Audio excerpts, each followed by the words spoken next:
Ini adalah sebagian gambaran dampak negatif dari demonstrasi, mulai dari perusakan hingga menimbulkan korban.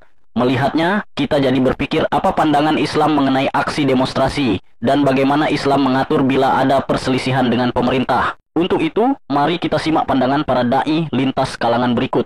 Semoga bermanfaat.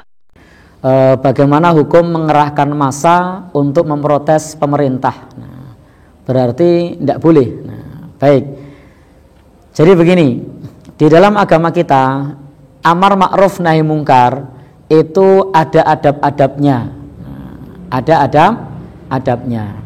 Ketika pengerahan massa itu adab-adab ini tidak bisa dijalankan.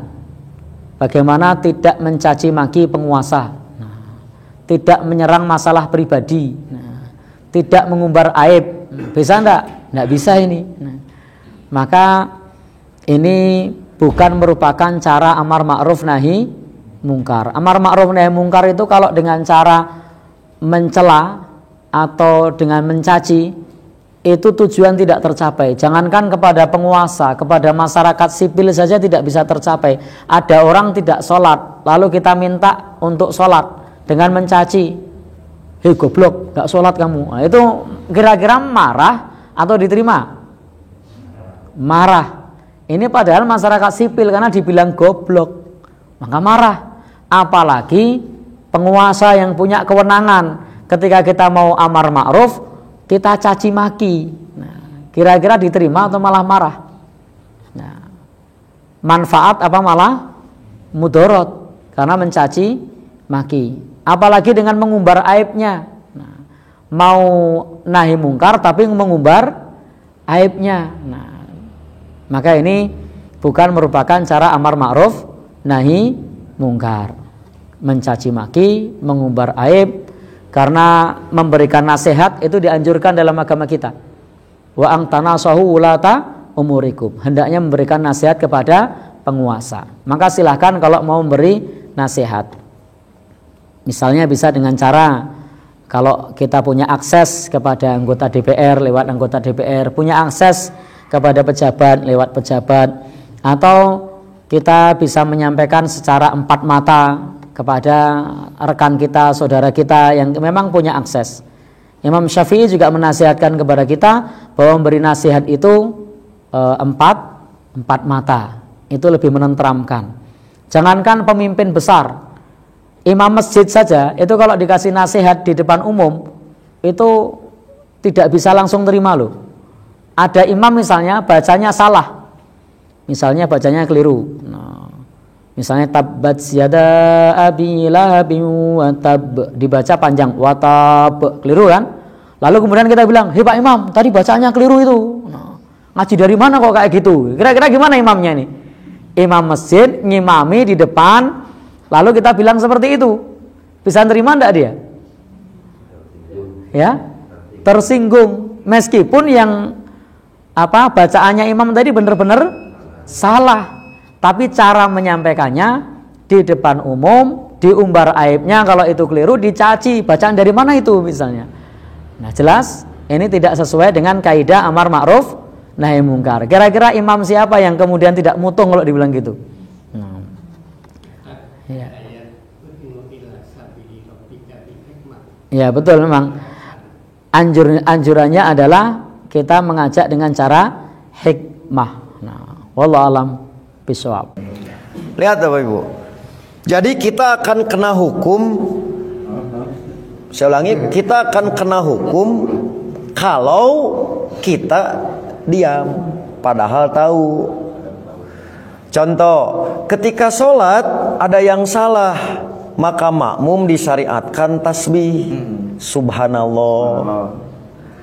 Perempuan keprok. Cek imam teh nah bet keprok cenah keur salat gitu.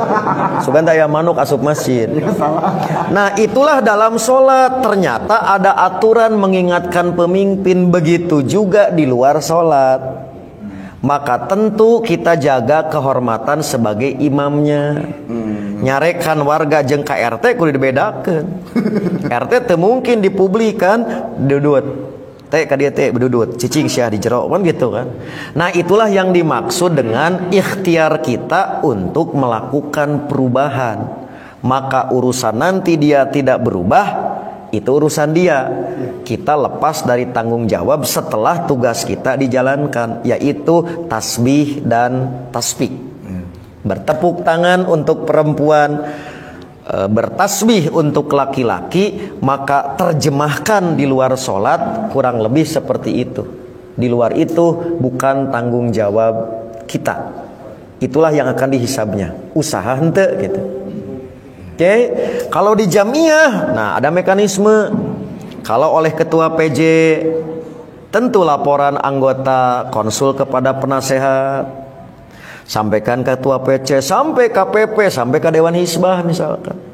Nanti PP yang memanggil, Dewan Hizbah yang mengingatkan, diberikan ingatan kudu berubah atau tidak. Nah itulah yang disebut tasbih dan tepuk tangan di jamiah. Ya mah kesalahan jadi Facebook. Siapa tuh balik, tak nggak boleh. Diumumkan. Jadi diumumkan. Abdi mah rahasia cenah ieu mah tapi diumumkan. Tong beja-beja kos ke 100. Itu Bapak maksudnya Pak? Ya. Ada 3 kaidah di sini di dalam agama. Yang pertama, kaidah la darar wa la dirar. Ini salah satu dari 5 kaidah al-kubra di pembahasan fikih. Kaidah-kaidah fikih berasal dari hadits hasan dari seluruh jalan-jalannya. Tidak ada bahaya dan tidak ada pembahayaan. Iya. Tidak ada bahaya dan tidak ada pembahayaan. Sudah tetap ya bahwa di dalam demonstrasi ini banyak kerusakan, banyak bahaya, sudah kita terangkan. Ya, berdasarkan kaidah ini tidak boleh demonstrasi itu, karena Islam ini tidak mengenal ada bahaya dan tidak mengenal ada apa? Pembahayaan. Ya, selain daripada dia mengganggu orang lain, dia juga bisa mengganggu dirinya. Ya, mengganggu dirinya bisa sakit, bisa lemas. Ya, ada yang bisa mati kan begitu. Ya, ada yang mata pencaharian keluarganya terputus. Ada di sebagian sekolah pegawainya hilang. Kemana? Pergi demo. Ya. Nah, ini namanya kan membahayakan dirinya. Dia sudah keluar dari amanah kerjanya. Ya, dia sudah bermaksiat dengan hal tersebut. Keluar dari amanah kerja. Ya. Jatuh di dalam apa? Banyak pelanggaran. Baik, karena itu tidak boleh ada darar dan dirar. Kaidah yang kedua, ad-darar la yuzalu bid-darar. Bahaya itu tidak boleh dihilangkan dengan bahaya pula. Ya. Tidak boleh dihilangkan dengan apa? Dengan bahaya. Oh, kita ini demo, aksi demo damai. Ya. Kita mengobati berbagai kondisi yang dihadapi oleh umat. Ingin memberikan solusi. Ya, supaya orang-orang pengangguran dapat pekerjaan. Ya, supaya para pegawai ini pekerjaan mereka mantap. Ya, tidak diganggu oleh pihak asing. Ya, dan seterusnya ya, biasa bahasa-bahasa yang biasa pernah nyelinap juga saya dengar. Ya. Baik. Jadi mereka katakan bahwa itu kita menghilangkan apa? Menghilangkan bahaya. Baik, kalaupun itu hal yang bagus, menghilangkan bahaya, dengan datangnya, dengan demo itu akan lahir bahaya-bahaya lebih besar daripada itu. Bahaya-bahaya yang lebih besar daripada itu. Ini bukan main-main ya, masalah demonstrasi ini. Iya. Keluar terhadap pemerintah. Iya. Kita di Indonesia saja sudah pernah ada pelajaran. Tahun 98. Tahun 98 itu apa namanya? Hah? Demonstrasi atau bukan? Ya, demonstrasi. Apa yang terjadi? Ya, sampai hari ini kita masih menelan pahitnya. Sampai hari ini. Jelas ya? Perhatikan. Apa yang dimaksudkan waktu itu? Oh, niatnya bagus, kita pengen perubahan. Ya. Ya betul, berubah menjadi lebih jelek. Ya. Kita ingin berantas KKN, orang yang dituduh KKN tidak terbukti. Jelas ya? Mau dia kemenakan dosa-dosa itu. Ya. Nah, ini orang-orang yang mengatakan tokoh reformasi ini, Ini subhanallah kalau tidak bertobat paling banyak dosanya. Ya. Yang paling banyak dosanya. Setiap kerusakan yang terjadi di belakang kejadian itu pasti itu masuk di rekening dosa dia. Akan menjadi tabungannya. Hati-hati. Ya. Ini apa namanya? Masalah menyesatkan manusia tanpa ilmu. Ya, liyahmilu awzarahum wa awzaral ladzina yudhillunahum bighairi ilm. Mereka akan menyandang dosa-dosa mereka sendiri dan dosa-dosa orang-orang yang mereka sesatkan tanpa ilmu. Akan dia sandang dosanya. Nah, itu kalau dia memberi contoh, dia menjadi sebab. Seperti itu. Mengalir terus untuknya dosa itu. Iya. Baik. Jadi kalau berbicara tentang bahaya, itu dia ingin menghilangkan bahaya, tapi dengan cara bahaya lebih besar. Ini tidak sejalan dengan kaidah. Kaidahnya bahaya tidak boleh dihilangkan dengan apa? Dengan bahaya. Baik. Karena itu Nabi Muhammad SAW itu tidak membunuh Abdullah bin Ubay bin Salul. Ada yang kenal Abdullah bin Ubay bin Salul? Pentolan munafikin di masa Nabi. Padahal perbuatan Abdullah bin Ubay ini luar biasa di dalam membuat prahara di tengah umat Islam, sampai ribut besar karena menuduh istri Nabi SAW dengan tuduhan keji. Turun 10 ayat Al-Quran mensucikan Aisyah radhiyallahu taala anha. Ya. Hampir membuat perkelahian, peperangan di tengah para sahabat. Ini banyak sekali perbuatannya. Tapi bersamaan dengan itu, Abdullah bin Ubay bin Salul tidak dibunuh oleh Nabi.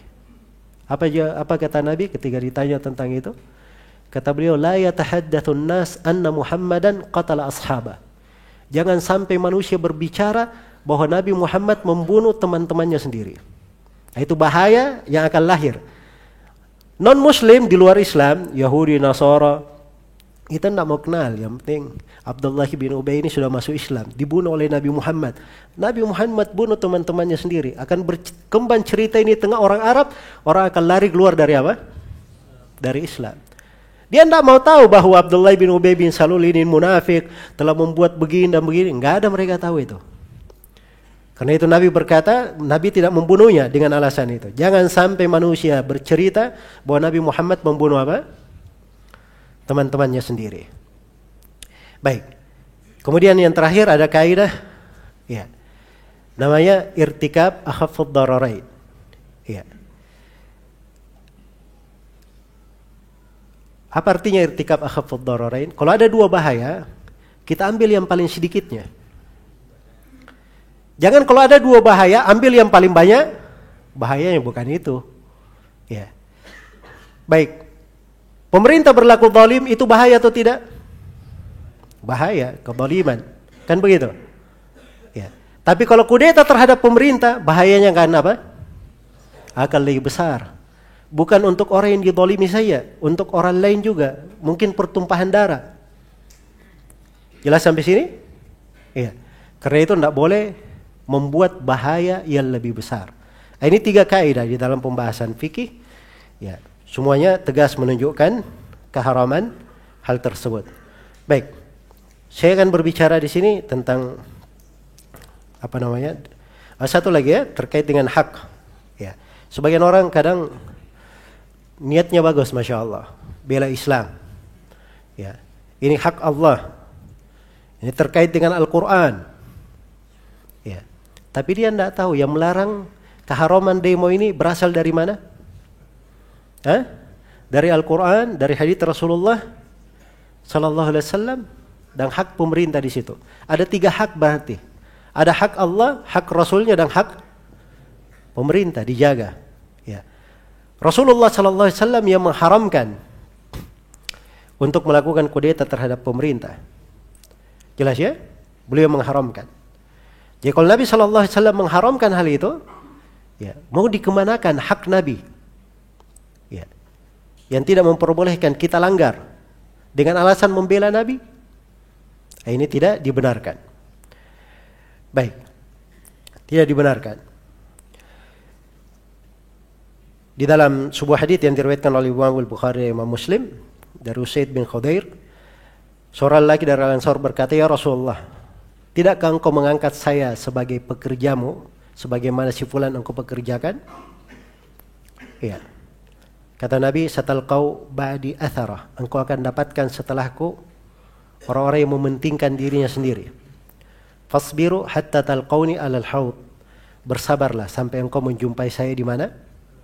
Di telaga. Itu hak Nabi. Nabi suruh kita bersabar. Ya. Jelas ya? Nabi memerintah kita apa? Bersabar. Maka di dalam hal tersebut kita penuhi hak Rasulullah sallallahu alaihi wasallam. Baik. Demikian pula di dalamnya ada hak pemimpin. Ya, hak pemerintah sebagaimana yang telah kita paparkan tadi. Ya, wallahu taala alam. Tawaso itu kan saling menasihati. Kalau sudah saling menasihati, satu arah atau dua arah? Dua arah namanya saling menasihati. Yang dimaksud dua arah itu terkadang seorang pimpinan memberi nasihat pada yang dipimpin. Terkadang pula seorang yang dipimpin memberikan nasihat pada yang memimpin. Itulah Islam. Namun dengan cara hikmah, mau'idhah hasanah, dan cara yang ahsan, yang terbaik. Jangan lantas panjenengan berikan tawaso pada pemimpin terus disebar-sebarkan. Kamu tahu tidak, fulan sebagai ketua cabang wis tak tegur karena begini. Orang nek sing wani mau ngaku. Nah, sudah saya tegur, wis ben kapok gen ngrasake. Selama ini isoi mung negur, nah ini saya tegur. Lah itu namanya tidak ada hikmah, tidak mau'idhah hasanah. Itu cara buruk seperti itu. Jadi tawaso itu 4 mata. Tegur 4 mata, yang tahu hanya 2 orang itu dan Allah tentunya yang maha mengetahui. Sesudah itu sudah tidak usah diumum-umumkan. Nah, terkait pertanyaan ini tadi, panjenengan tanya pada pemimpin tadi, menurut Bapak berlebih-lebihannya saya dalam ibadah itu seperti apa?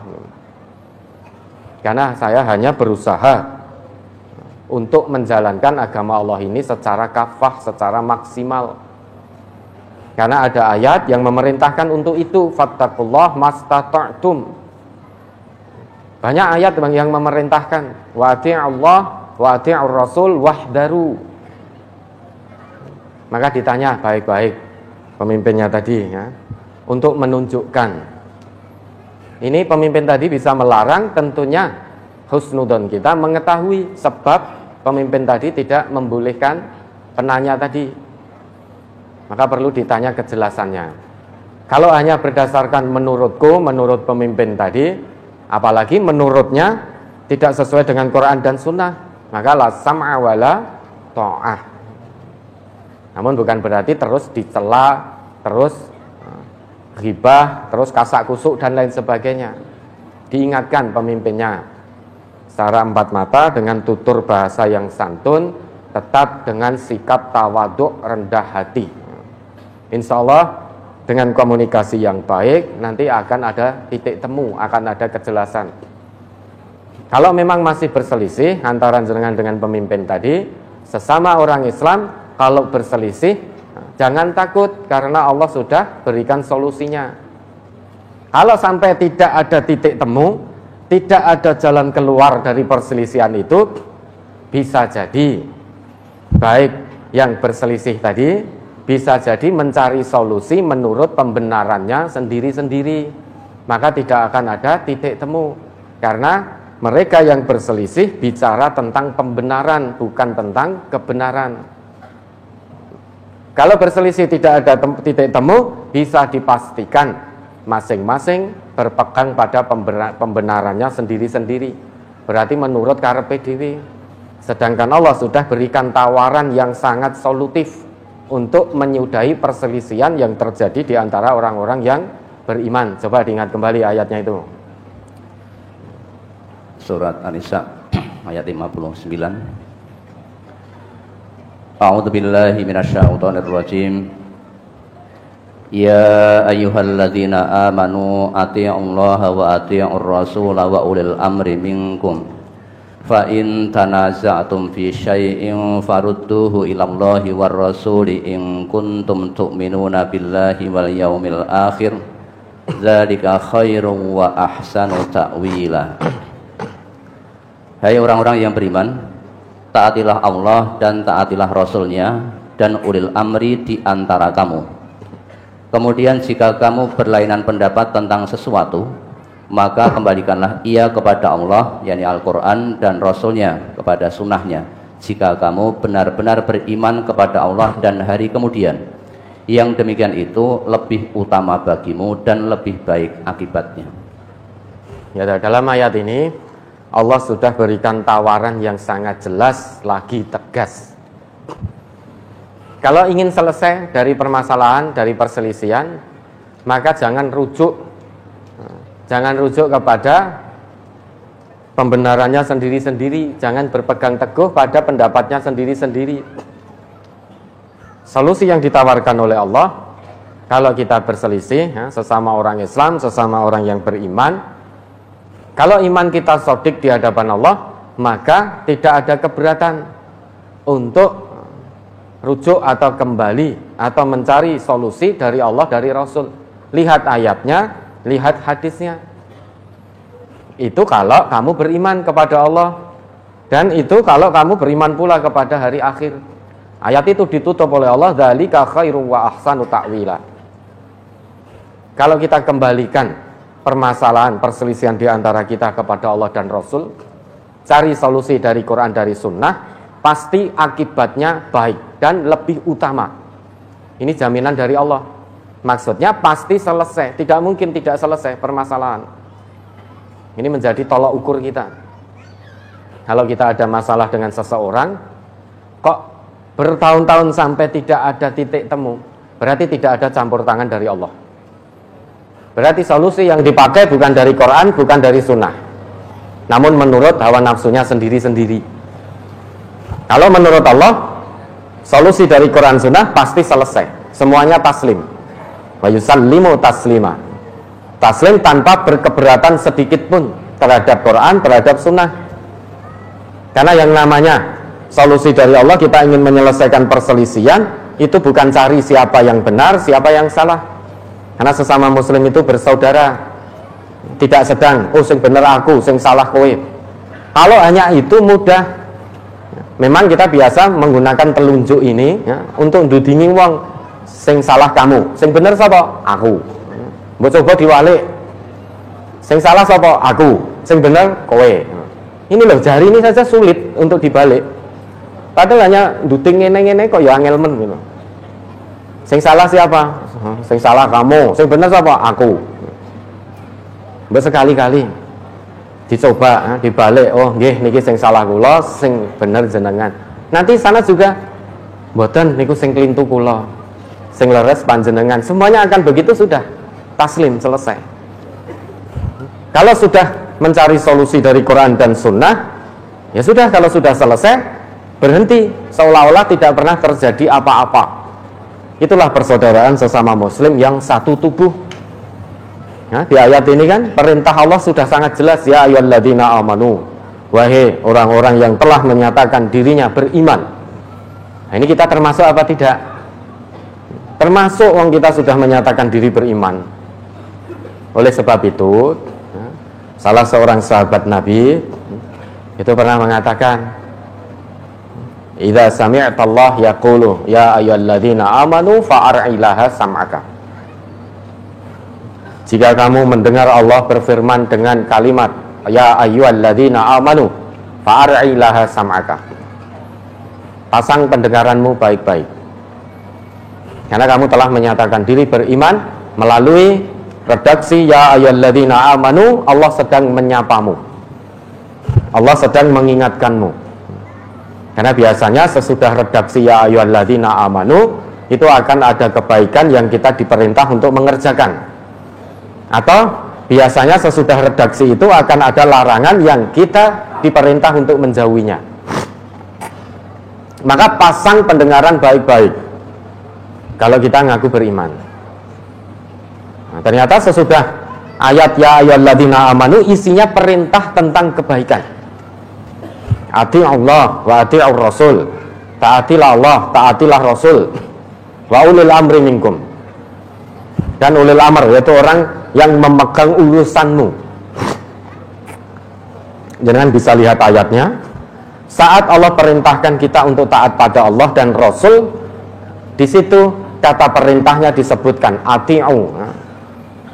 Ati Allah wa ati'ur Rasul. Tapi saat Allah perintahkan kita untuk taat pada ulil amri, kata ati'unya tiba-tiba hilang. Tidak ada ati'unya. Tapi saat perintah taat pada Allah dan Rasul disebutkan ati'unya. Ati'allaha wa ati'ur Rasul. Ini mengandung makna bahwa taat pada Allah dan Rasul itu tidak ada potensi untuk berselisih kalau iman kita shadiq. Tetapi mentaati ulil amri potensi besar akan ada perselisihan. Maka kata atiunya hilang di situ. Kalau kita mentaati Allah dan Rasul, iman kita shadiq, bisa dipastikan taslim terhadap Quran, terhadap sunnah. Orang yang taslim betul, zahiran wa batinan, jiwa raganya pada Quran dan sunnah, pasti tidak akan berselisih dalam mentaati Allah dan Rasul. Tetapi mentaati ulil amri ada potensi untuk berselisih. Ketika berselisih, solusi yang ditawarkan oleh Allah, fa in tanaza'tum fi syai'in farudduhu ilallah war rasul. Jika kamu berselisih dalam satu perkara, tidak ada titik temunya, maka segera farudduhu, farudduhu harfun bila hudud. Fa itu huruf tanpa jeda, sehingga kita tidak diberi kesempatan oleh Allah sejenak untuk berpikir. Itu tidak ada. Kalau kamu ngaku iman, punya perselisihan, wes rasah mikir, rasah tunggu lama-lama, segera farudduhu ilallah war rasul. Cari solusinya dari Quran, cari titik temunya dari Quran dan sunnah. In kuntum tu'minuna billah wal yaumil akhir. Itu pun jika kamu beriman kepada Allah dan hari akhir. Ternyata tidak semua orang yang telah ngaku iman itu mau menyelesaikan perselisihannya dengan berlandaskan Quran dan sunnah. Banyak sing sakarepe dhewe sesuai pembenarannya sendiri-sendiri, berbicaranya tentang pembenaran versinya sendiri-sendiri, bukan tentang kebenaran menurut Allah, menurut Rasul. Hanya orang yang benar-benar beriman kepada Allah dan hari akhir sajalah yang mau tulus ikhlas untuk mencarikan solusi dari setiap perselisihan kepada Quran dan sunnah. Hanya orang yang benar-benar beriman. Dan kalau itu dilakukan, dzalika khairu wa ahsanu ta'wila. Pasti akibatnya baik. Persaudaraan tidak akan terputus, tidak akan tercerai-berai, permasalahan pasti selesai karena jaminan dari Allah. Ini tawaran dari Allah, tinggal kita mau mengambil tawaran Allah atau tidak. Kalau mau mengambil tawaran Allah, pasti kesudahannya baik dan lebih baik lagi.